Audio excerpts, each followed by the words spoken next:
I borrow a line from Roger Ebert that I've used often, which is, this film's heart is in the right place, but I am having trouble locating its brain. Hey everyone, it's me, Grant, the movie and TV guy. Now, I think I should begin with a disclaimer. First off, I'm going to say this, and I feel like this should go without saying, because anyone with a heart would feel this way, but I'm just going to say it anyway. Bigotry toward anybody is evil. Conversion therapy as an institution is evil. No one should be told who they are. No one should be forced to change who they are. No one should be tortured into changing who they are. In their heart, who they are.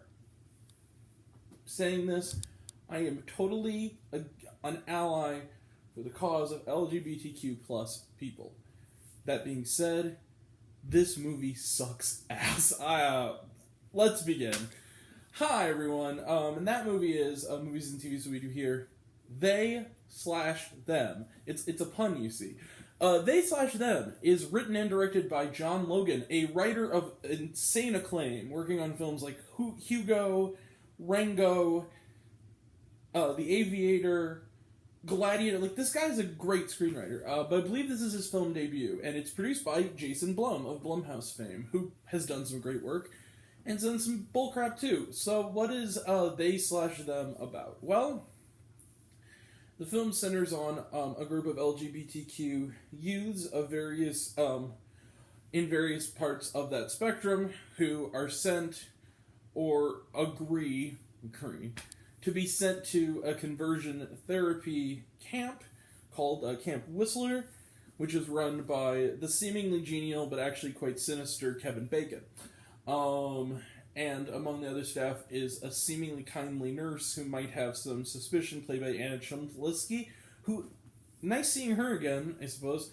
Theo Germain, who is non-binary. They play Jordan, who is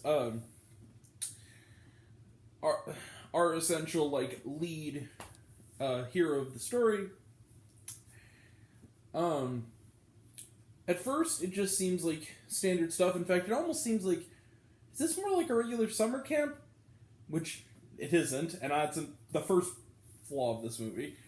And then eventually, the torture begins, but then, even more so, there seems to be a slasher taking its sweet, a mass slasher, taking its sweet time to take out some of the evil people who are doing this to these kids, but they mostly stay on the periphery, waiting to strike, and it's slashings begin eventually. Look, guys, I'm gonna fuck the plot. It's one of those kind of situations. They/them on paper is a good idea for a horror film, and it also on paper isn't, because this is the fundamental flaw with this movie, among many fundamental flaws. First off, I'm going to spoil this movie. I don't care.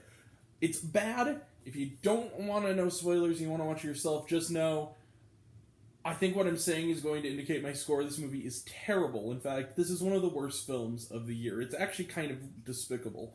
I'm just going to say it right here. Misguided at best, despicable at worst. And here's the problem.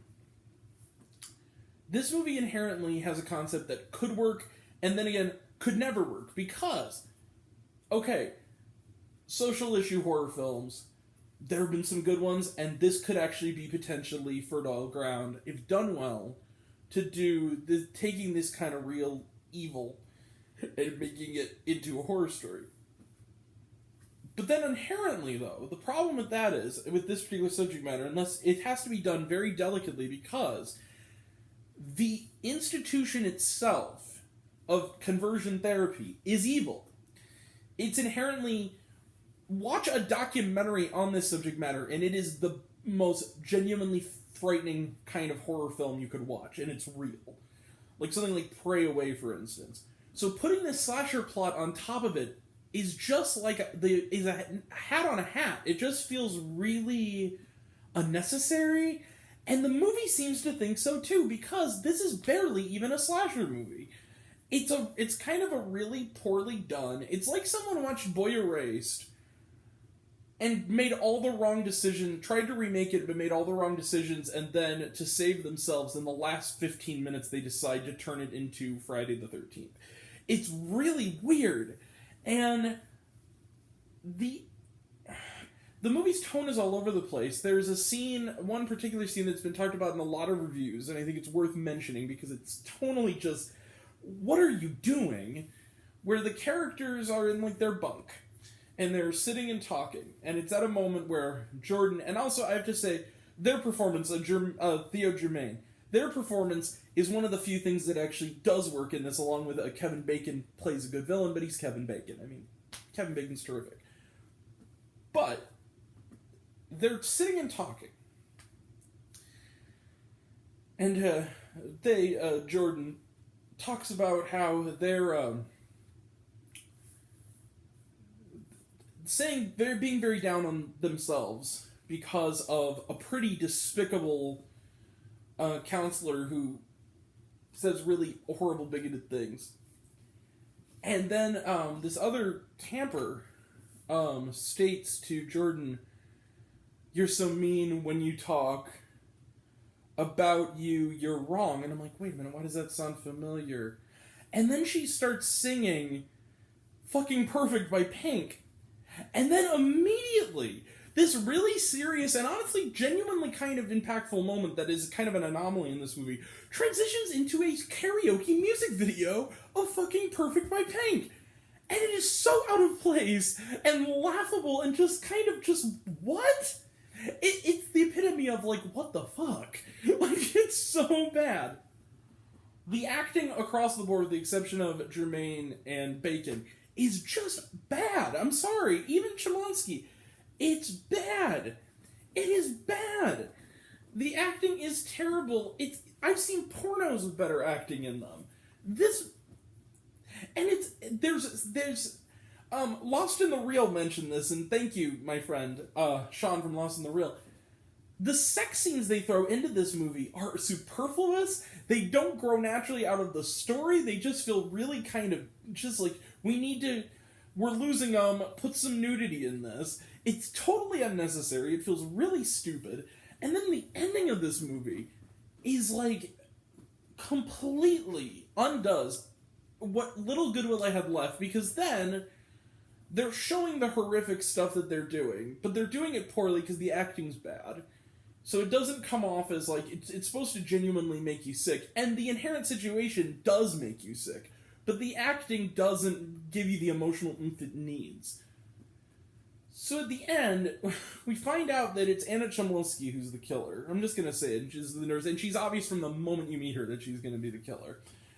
And she talks about how she took the identity of another person and was a former camper there, and essentially wanted to kill Kevin Bacon and the rest of the staff for basically torturing all these kids. Which I think is a fair point. And then at the end, there's a moment where Jordan has the opportunity to take out Kevin Bacon with a pistol. And doesn't do it, and then Anna Chmelsky impales him on a deer antler. Something of that, some kind of animal mounted on the wall. And then when she proposes the idea, like we need to do this, we need to make sure they never hurt anyone again, we need to close these facilities down. And Jordan says, no, we need to stop the violence. I'm going to leave here, and I'm going to never look back. And just leaves that, like, yeah, let's not try to have both. Let's have it be a one thing or another. You know, you can have pride and live your life to your fullest you, and still, if you have the opportunity to, bring justice to the people they tortured. It's almost like the movie is inadvertently saying, yeah, bigots are gonna bigot, and they're gonna torture those kids, but yeah, they're not torturing me anymore, so, you know, one love. I'm gonna live my life to the fullest, and it feels really tone-deaf and really fucked up and stupid. And then at the end of the movie, they have this little thing about it, I'm now on to live our best lives, and then they start playing Fucking Perfect by Pink. And I'm just like, fuck are you movie? And that's like the first. I just could not believe this movie. I was just baffled by how anyone thought this was a good idea. Look, this movie, well-intentioned though it may be, this movie is sick. I hated this movie, and you know what? Yeah, middle finger of kindness. Just they slash them. Just what a missed opportunity to make a genuinely thoughtful horror film. Like just watch Boy Erased, or for that matter, Pray Away. In fact, Jason Blum produced Pray Away, and it's the documentary on conversion therapy, and it's a great documentary. It's on Netflix. Go check that out. We reviewed it on this channel last year. Go check that out. It was one of the best docs from last year. Yeah, but this movie this is going to be on another list. Just 0 stars, middle finger of kindness for us. Or for, not us, they slash them. My bad. Come on, Kevin Bacon. Do better, man. You're better than this. Alright, moving on. Trailer trash, none. Watched it on Peacock, although there was 2 minutes of commercials before the movie started. And then, was there shawarma? No, there was not. Alright, we will be back later today for a review of Luck, which has to be better than this. Tomorrow we'll have a review of 13 Lives. And more to come. That'll all be next time. And until next time. Oh, also, I feel like just a little postscript to my Easter Sunday review. Turns out the kid who played the son in that movie is a stand-up comedian and a really funny one. So in that case, just to correct it, Brandon Wardell is his name. Brandon Wardell, you weren't given a lot of material to work with in that movie, but you, funny guy. You're funny. Wasn't your fault. It was your character. It was the way your character was written. All right. Anyway. Check out his stand-up on YouTube. It's pretty funny. Anyway, yeah. So that'll all be next time. And until next time, I'm Grant, the movie and TV guy. I see it all. I'm happy to share it with you. I love you all. I appreciate you all. I love all classes missed. I love you 3000. Be kind to one another. If you like this video, give it a like if you want to. Give it a subscribe if you want to. Give it the bell. I don't know what it does, but that's what you're supposed to do. Or so I've been told. If you want to find me elsewhere, reviews, lists, and other fun stuff, you can check me out on letterboxd.com at Raised on Popcorn with Grant. Facebook page, Facebook search Raised on Popcorn with Grant, or my podcast, Raised on Popcorn with Grant, the podcast on Spotify and Anchor. Some of you already have, but even if you haven't, take care of yourself, take care of your mental health. It's incredibly important, and I want to know down below, what did you think of they slash them? Did you like the movie? Did you hate the movie? Anyway, if everything's good, think I'm full of shit, comment below, let me know. And until we meet again, we're all raised on popcorn, mine with extra butter. Catch you guys next time. Take care. Happy Pride. Not just during Pride Month, every day. Happy Pride.